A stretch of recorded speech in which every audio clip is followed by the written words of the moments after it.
Hoje a gente vai falar um pouquinho, o intuito do nosso trabalho é entender o movimento e a comunidade LGBT. Então a gente veio com esse objetivo, tanto comunidade LGBT, relações de direitos sobre a perspectiva constitucional. Então a gente veio falar um pouquinho sobre os direitos, sobre a comunidade, sobre os marcos, sobre os momentos importantes e como eles influenciaram diretamente nas conquistas e no que a gente tem hoje de direito e como a gente pode influenciar isso a partir do nosso trabalho, tá certo? Primeiramente eu quero citar alguns marcos importantes para vocês. Primeiramente a rebelião de Stonewall. A rebelião de Stonewall, ela aconteceu por volta de 1969, lá em Nova York. Ela foi importante porque ela foi o princípio e o começo da luta LGBT para a conquista de direitos, tá certo? O que aconteceu basicamente na rebelião?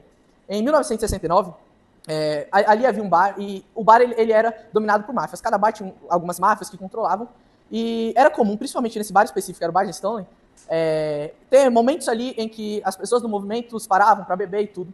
Durante um desses movimentos que estavam tendo, a polícia chegou de forma muito agressiva.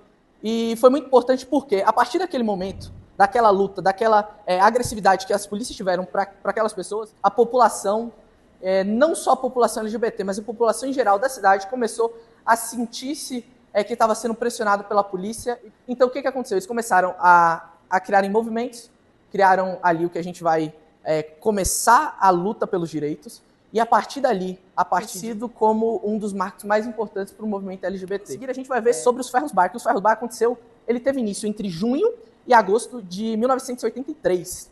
Logo após, isso já foi no Brasil, que aconteceu a partir do quê? Lá nos ferros bar, esse movimento é até conhecido como o Stowne brasileiro. Por quê?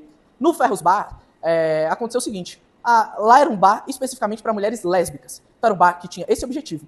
E tinha um jornal da época, um jornal muito importante. Esse jornal, as mulheres elas chegavam e iam expor e vender e dar para as pessoas que estavam ali no bar. E um desses momentos em que elas estavam dando os jornais, o dono do bar, do Ferros Bar, ele chegou e começou a ser agressiva com ela, expulsou ela do bar. O que aconteceu? Logo em seguida, entre dia 23 e 18 de agosto de 1983, começou um movimento contínuo de luta pelos direitos gay, LGBT em geral. Então, durante dias, eles começaram essa luta contínua por esse direito. Então eles iam sempre às ruas, iam sempre em busca de seus direitos. E dia 19 de agosto é considerado o Dia Nacional da Lésbica. Por quê? Por esse motivo. Dia 19 de agosto, uma das mulheres as mais importantes do movimento GALF, que é um movimento lésbico que tem, ela foi responsável por abranger e ir atrás dessa conquista. Ele mencionou que a rua ali onde ficava situado o bar era dominado pela criminalidade, por tráfico de drogas e etc.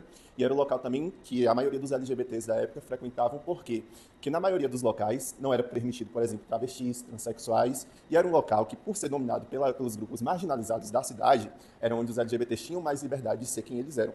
Lembrando que a repressão da polícia não foi em relação ao tráfico, não foi em relação à criminalidade. Eles não estavam nem aí para quem era bandido. A repressão era contra as pessoas LGBTs. Né? E a revolta foi justamente por essa, porque eles estavam ali apenas sendo quem eles eram, enquanto o tráfico, o crime dominavam aquela região ali, e a polícia só repreendia e reprimia as pessoas LGBT. Vou falar um pouco dos desafios da comunidade LGBT. LGBTQIAPN+, né? Hoje, o maior desafio que a gente enfrenta mesmo é o preconceito e da violência, né? Essa questão desse preconceito e violência, a gente começa a sofrer desde a infância, né? Hoje, por exemplo, um homem, seja ele hétero, seja ele gay, ele não é permitido demonstrar afeto, fragilidades, porque tudo isso é referido a características femininas. Então, se você é um homem que identificam em você características femininas, você é gay, você é mulherzinha.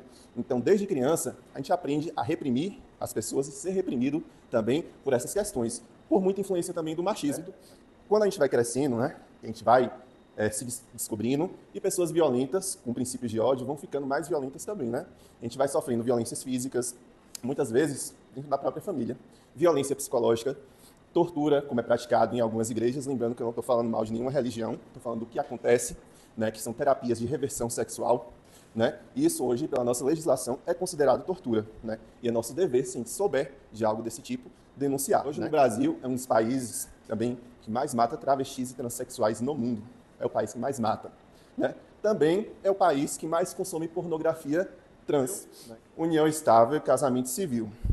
Primeiramente, a gente não tem na nossa legislação nenhuma garantia legal que nos proporcione casar, né? Que tenha um entendimento do Superior Tribunal Federal que nos permite fazer um contrato de união estável que garante os mesmos direitos do casamento civil. Nós somos casais homoafetivos, né?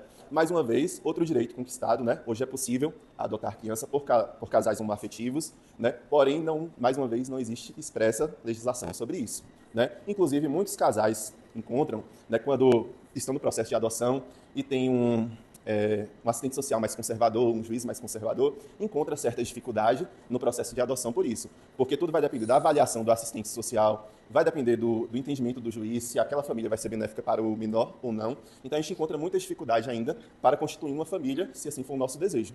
Retificação do nome e gênero para pessoas trans, né? Essa já é uma previsão legal mais concreta, né? A gente tem a previsão da retificação do nome no Código Civil, né? Pessoas trans, ela tem o direito de mudar o seu nome, né? O prenome, né? Não o sobrenome da pessoa, ela tem que continuar o mesmo dos seus pais, né?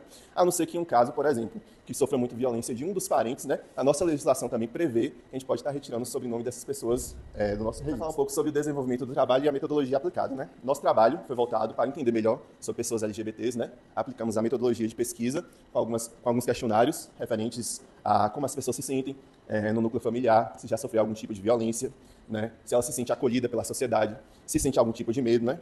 Os nossos resultados foram que a maior parte das pessoas LGBTs já sofreu algum momento da família que ele não se sentiu acolhido, né? Que já sofreu algum tipo de violência, seja ela verbal ou física, né? E que nenhuma dessas pessoas, né, com um resultado praticamente unânime, se sente seguro na nossa sociedade. A gente tem que olhar o outro como um ser humano, um olhar de humanidade, um olhar de afeto, né? E a partir daí a gente vai entender que os direitos dessa pessoa não vai tirar os meus. Porque uma pessoa homossexual tem o direito de se casar, eu não vou perder o meu casamento. Porque um garoto homossexual, na escola do meu filho, não ser agredido, não vai transformar meu filho em gay também. Vocês têm ideia, a expectativa de vida de uma mulher travesti, transexual no Brasil, no mundo, na verdade, é de 35 anos. Eu tenho 29, para mim, eu estou começando minha vida agora.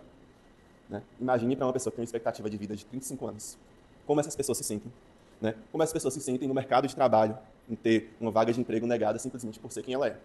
E acaba indo para a prostituição, para o mundo do crime, né? Para o tráfico de drogas. Né? E aí fala, Thiago, é uma escolha da pessoa. Será mesmo? Será que essa pessoa tem o direito de fazer essa escolha? Né? É tratar cada um na sua individualidade, na sua história, entender que as pessoas não é essa cadeira, que são todas iguais. Cada pessoa tem a sua história, cada pessoa tem as suas dores e suas lutas. Né? E promover a igualdade é tratar igual as pessoas em suas diferenças. Pode passar aí. Gabi vai falar um pouco do nosso Instagram agora, pessoal. Boa noite, gente. E só para finalizar, tudo isso que foi transmitido aqui para vocês, a gente buscou transmitir para outras pessoas essas informações também.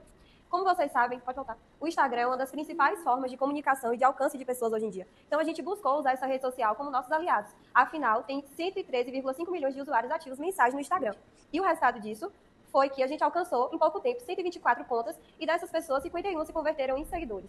Nós postamos 21 publicações desses conteúdos que nós estudamos, nós desenvolvemos os cards e buscamos postar com o objetivo de transmitir informação para essas pessoas que estavam nos seguindo. E uma das publicações que teve o melhor desempenho foi sobre a história do movimento. Porque, infelizmente, hoje em dia, muita gente não procura conhecer a história desse movimento tão importante. E a gente conseguiu, através da nossa rede social, transmitir essa informação, alcançar pessoas e, de alguma forma, trazer esse conhecimento que muita gente nem se preocupa, nem sabe que existe, não busca aprender. E por causa dessa ignorância, dessa falta de conhecimento, acabam errando, acabam até fazendo com que essas pessoas sofram em relação à sociedade e tudo mais. E foi isso.